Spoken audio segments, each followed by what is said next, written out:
वर्णानामर्थसङ्गानां रसानां छन्दसामपि मङ्गलानां च कर्तारो वन्दे वाणी विनायको।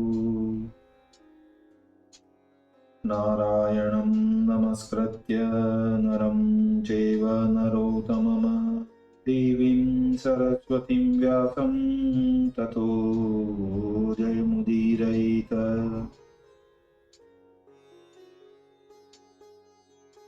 गुरुर्ब्रह्मा गुरुर्विष्णु गुरुर्देवो महेश्वर गुरुर्साक्षात् परब्रह्म तस्मै श्री गुरुवे नमः।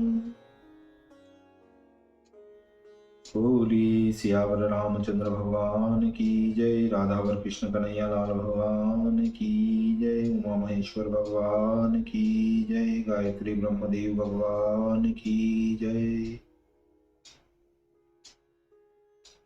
सद्गुरुदेव भगवान की जय, माता पिता गुरुदेव की जय, समस्त संतगण भगवान की जय, समस्त भक्तगण भगवान की जय। ओम नमः पार्वती पतये हर हर महादेव।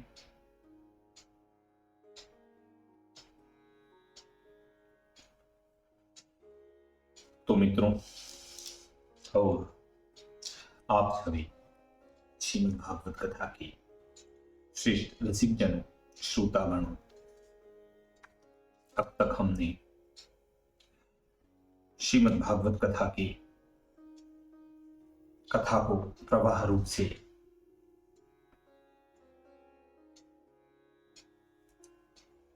निरंतर श्रवण करते आ रहे हैं, भजन करते आ रहे हैं, कीर्तन करते आ रहे हैं और कथा का मनन करते आ रहे हैं। अब उसी क्रम में भगवान श्रीमद् भागवत कथा के पंचम स्कंद के 16वें अध्याय की ओर हम कथा को अग्रसर करते हैं। आप सभी भगवान श्रीमद् भागवत कथा के श्रेष्ठ रसिक जन श्रोतागण श्री भगवान राधा वल्लभ कृष्ण कन्हैया लाल के श्री चरणों में दृढ़ भक्ति रखते हुए कथा का श्रवण करें, पठन करें, मनन करें, कीर्तन करें, भजन करें।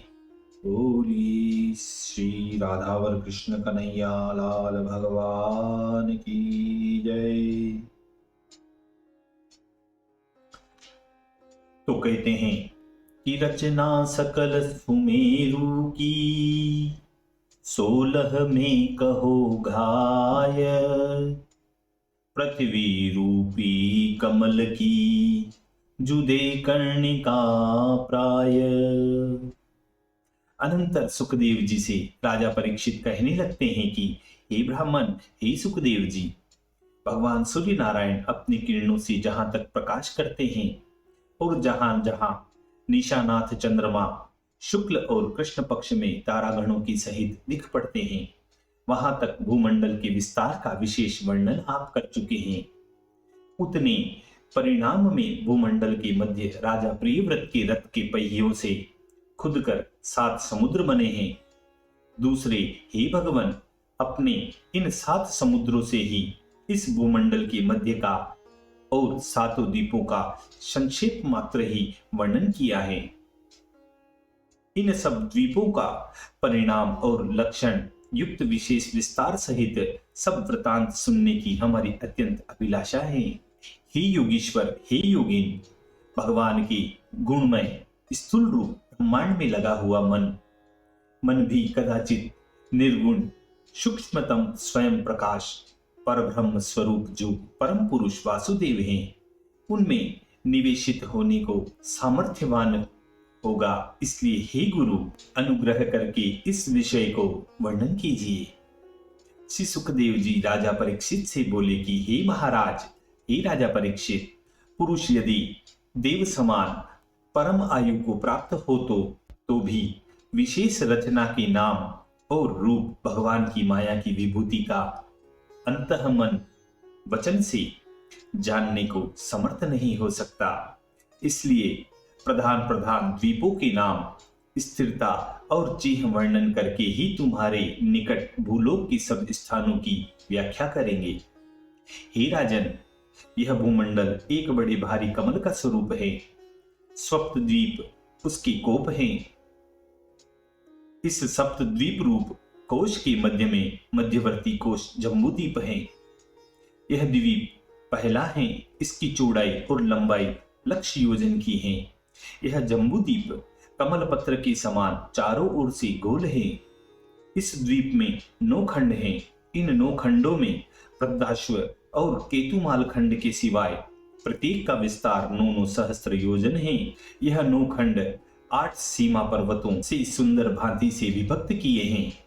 इन सब खंडों के मध्य में इलाव्रत नामक खंड है, जो सबके अभ्यंतर हैं। उसके मध्य स्थल में सब कुलाचल पर्वतों का राजा और सर्वतः सुवर्णमय सुमेरु पर्वत स्थित है। इस सुमेरु पर्वत की ऊंचाई और इस द्वीप का विस्तार परिणाम लक्ष योजन कहा गया है। यह पर्वत चोटी की ओर 32,000 योजन और मूल में 16,000 योजन फैला हुआ है और पृथ्वी में भी 16,000 योजन गढ़ा हुआ है और बाहरी भाग में 84,000 योजन दिखाई देता है। जो हो, यह सुमेरु पर्वत इस प्रकार से भूमंडल बड़े भारी कमल की कर्णिका डंडी का रूप हुआ है। हे राजन, हे परीक्षित, इलाव्रत वर्ष के उत्तर भाग की उत्तरादि दिशाओं में बराबर बराबर नीलगिरी, श्वेतगिरी और श्रृंगवांग गिरी है।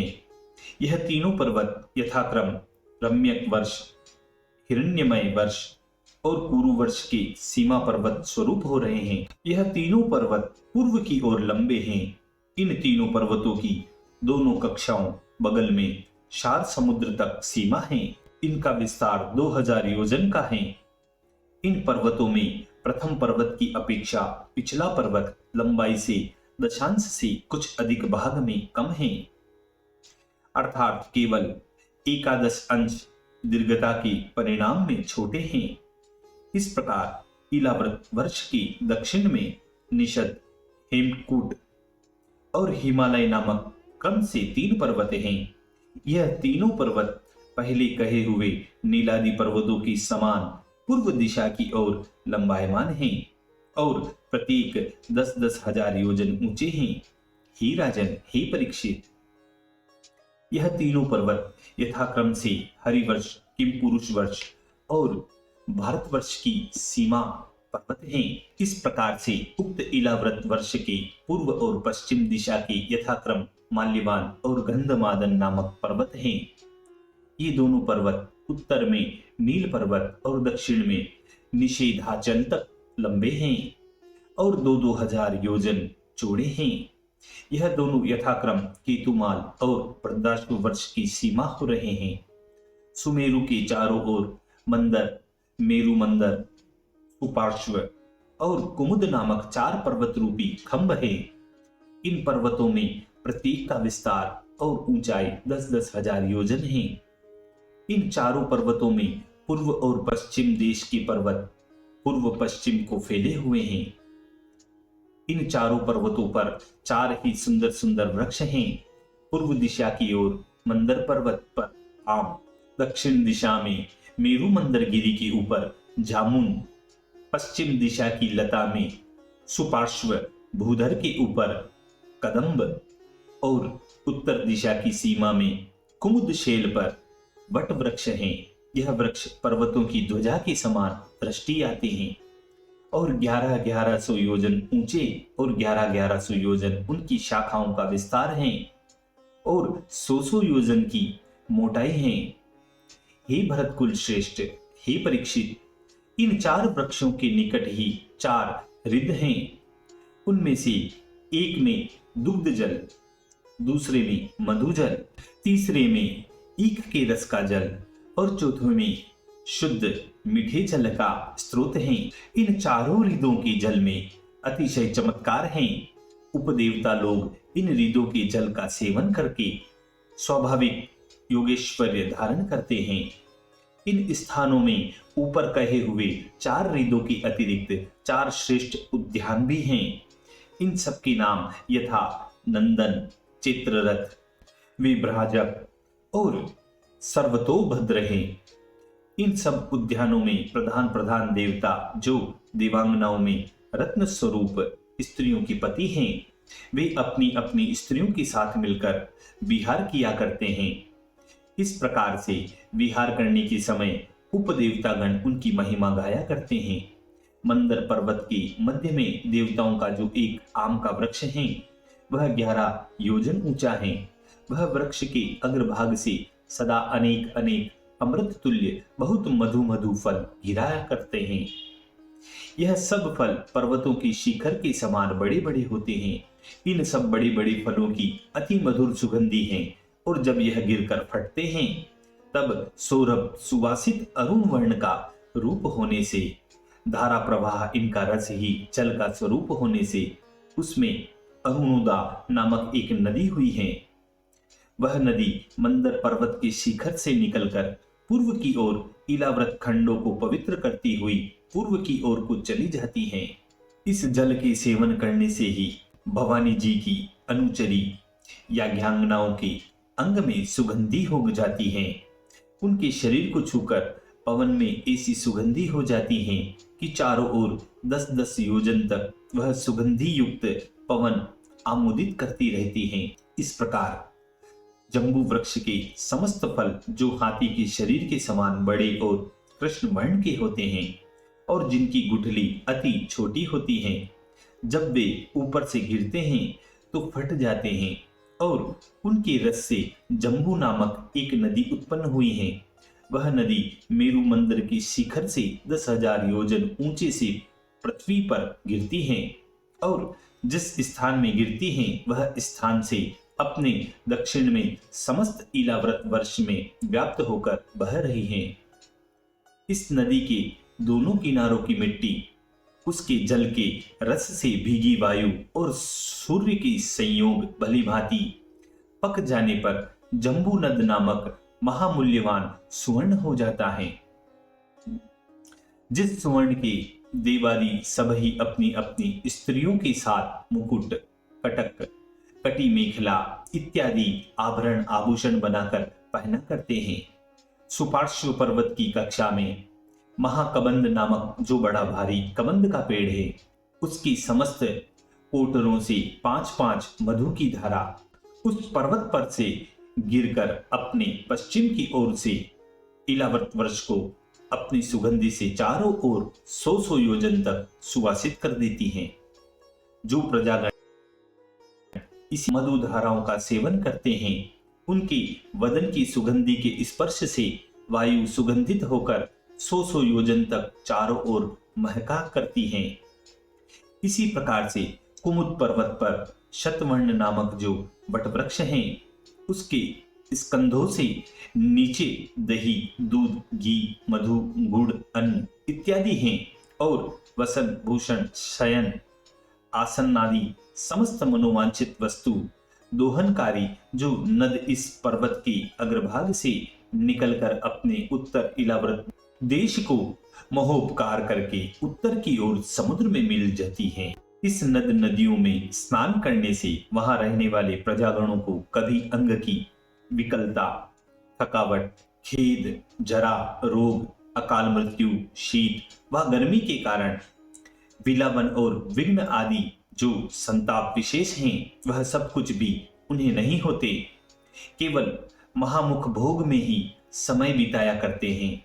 हे राजन, कुरंगी, कुरत, कुसुम्ब, वेकंग, लिकुट, शिर, पतंग, रुचक, निषद, शिनी, वास, कपिंजल, शंख, वेदुर्यु, जारुदी, हंस, ऋषभ, नाग, कालंजर और नीरद प्रभृति 20 पर्वत सुमेरु के मूल में चारों ओर बने हुए हैं, जिनसे कि यह पर्वत कर्णिका अर्थात कमल पत्र के समान है और सुमेरु पर्वत के केसर की नाई है। सुमेरु पर्वत के पूर्व और जठर देवकुट पर्वत है।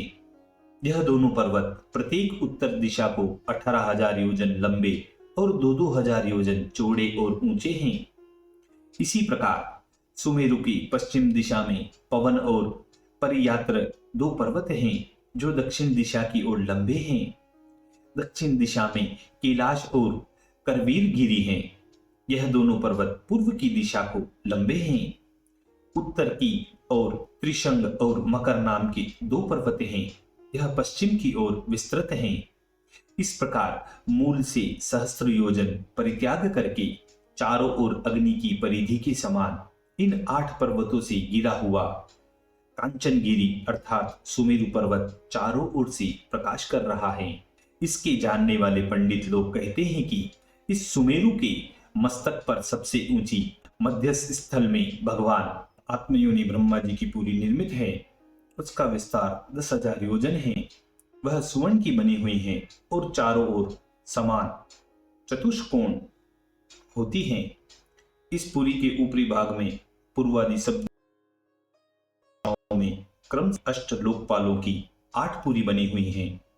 इन सब पुरियों का वर्ण उनमें रहते हुए लोकपालों के वर्ण के समान है और प्रत्येक का परिमाण ब्रह्मपुरी के परिमाण से चतुर्थ अंश अर्थात 2500 योजन है। और इसमें जो कुछ अन्यथा हो वह कल्पांतर भेद से जान लेना चाहिए। यथोक्तम इसलिए यहाँ एक श्लोक कहा गया है, मेरो नव पुराणी सूर्य मनोबत्य मरावती तेजोवती संयमनी तथा कृष्णांगना परा श्रद्धावती गंधवती तथा चान्या महोदया यशोवती च ब्रह्मोन्द्र वहयाति नाम यथा क्रमम्। इसी मधुर संवाद के साथ श्रीमद् भागवत कथा के 5वें स्कंद के 16वें अध्याय 16वें अध्याय की यहाँ पूर्णता होती है, समाप्ति होती है। बोलिए श्री कृष्ण कन्हैया लाल भगवान की जय।